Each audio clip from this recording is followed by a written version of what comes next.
14장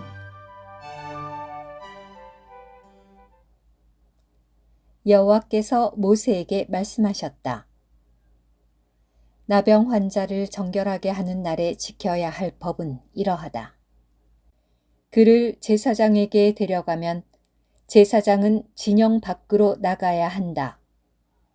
제사장이 살펴보아서 나병 환자의 감염 자리가 나았으면 제사장은 정결하게 되려고 하는 그 사람을 위하여 살아있는 정결한 새 2마리와 백향목나무와 진홍색 실과 우슬초를 가져오도록 명령해야 한다. 또 제사장은 새들 가운데 1마리를 흐르는 물이 담긴 질그릇 안에서 잡으라고 명령해야 한다.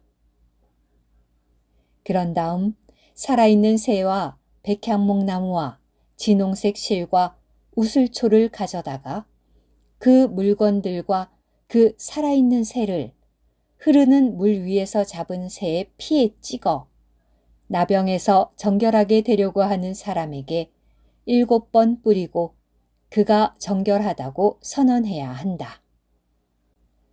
그러고 나서 살아있는 새는 들판에 놓아주어야 한다.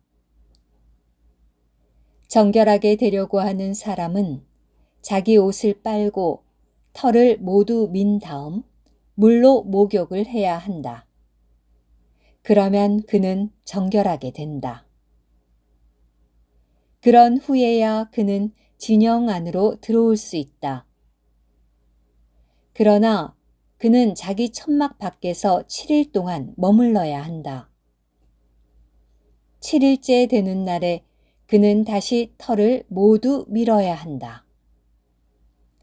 그는 머리털과 턱수염과 눈썹까지 모든 털을 밀어야 한다. 그런 다음 옷을 빨고 물로 목욕을 해야 한다. 그래야 그는 정결하게 된다.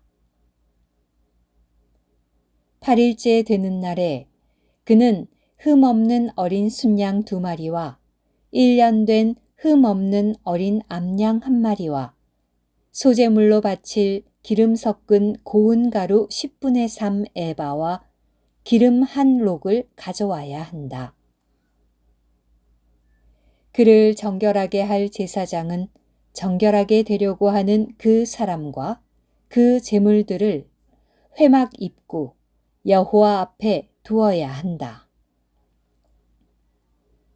제사장은 어린 순양 1마리를 끌어다 기름 1록과 함께 속건 제물로 바치되 그것들을 여호와 앞에서 요제로 흔들어 바쳐야 한다.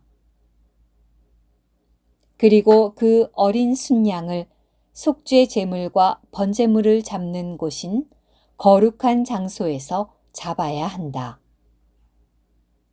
이 속건 제물은 속죄 제물과 마찬가지로 제사장의 것이다. 그것은 지극히 거룩한 것이다. 제사장은 속건 제물의 피 얼마를 가져다가 정결하게 되려고 하는 사람의 오른쪽 귓볼과 오른손 엄지와 오른발 엄지에 발라야 한다. 그런 다음 제사장은 기름 1록에서 얼마를 가져다가 자기 왼손바닥에 붓고 자기 왼손바닥에 있는 기름을 오른쪽 손가락으로 찍어 그 손가락으로 그 기름을 여호와 앞에서 7번 뿌려야 한다.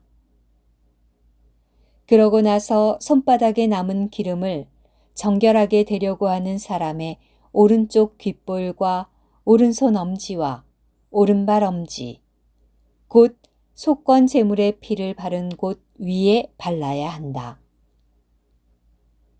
또 제사장은 자기 손바닥에 남아있는 기름을 정결하게 되려고 하는 사람의 머리에 발라야 한다. 그런 다음 여호와 앞에서 그를 위하여 속죄해야 한다. 제사장은 속죄 제물을 바쳐서 자신의 부정에서 정결하게 되려고 하는 사람을 위하여 속죄해야 하고 그런 후에 번제물을 잡아야 한다.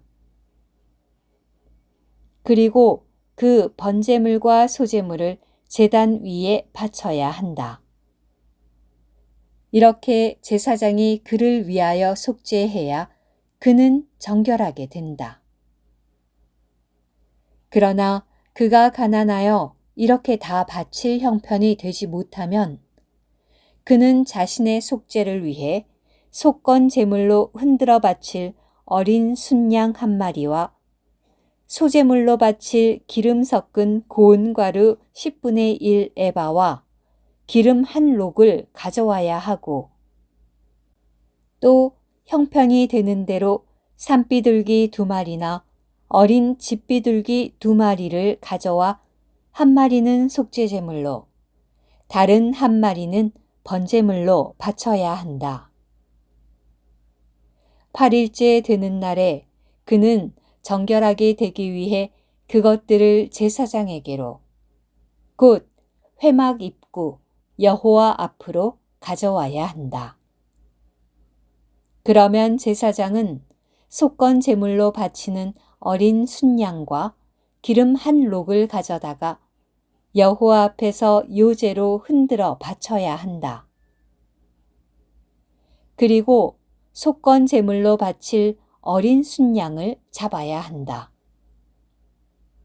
그런 다음 그 속건 제물의 피 얼마를 가져다가 정결하게 되려고 하는 사람의 오른쪽 귓볼과 오른손 엄지와 오른발 엄지에 발라야 한다.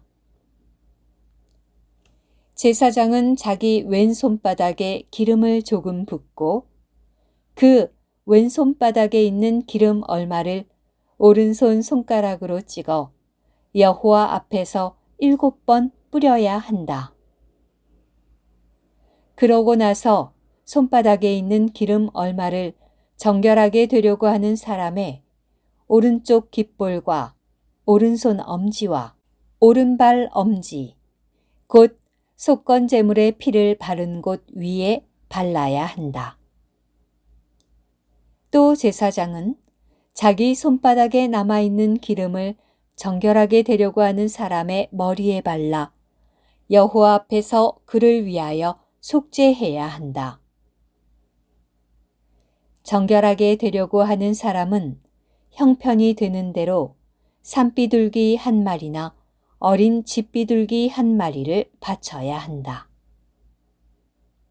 곧 그의 형편이 되는 대로 1마리는 속죄제물로 다른 1마리는 번제물로 소제물과 함께 바쳐야 한다. 그러면 제사장은 정결하게 되려고 하는 사람을 위하여 여호와 앞에서 속죄해야 한다. 이것은 나병에 감염되었지만 정결하게 되는 데에 필요한 것을 다 바칠 형편이 되지 못하는 사람에 관한 법이다. 오늘 큐티. 머리털은 사람의 영광을 과시하는 것을 상징하고 턱수염은 스스로 존귀하게 여기는 것을 상징하며 눈썹은 나면서부터 소유한 탁월함과 장점과 미덕을 상징하고 온몸의 털은 타고난 힘과 역량을 상징합니다. 털을 모두 밀고 물로 목욕을 하는 것은 자아와 그 모든 영광, 존귀, 탁월함, 장점, 미덕, 힘, 역량을 십자가라는 면도기로 제거하는 것과 같습니다. 우리에게 아무것도 없고 우리가 아무것도 아닐 때 우리는 정결하게 됩니다. 나병 환자가 7일 동안 깨어 기다린 후에 다시 한번 온몸의 털을 밀고 옷을 빨고 목욕을 하는 것은 정결하게 되려고 하는 죄인이 그의 타고난 생명과 일상의 행동의 각 부분을 처리할 책임을 져야 한다는 것을 의미합니다. 이것은 우리가 우리의 죄와 죄가 가득한 자아를 구체적이고 철저하며 절대적인 방식으로 진지하게 처리할 때 우리가 정결하게 된다는 것을 보여줍니다.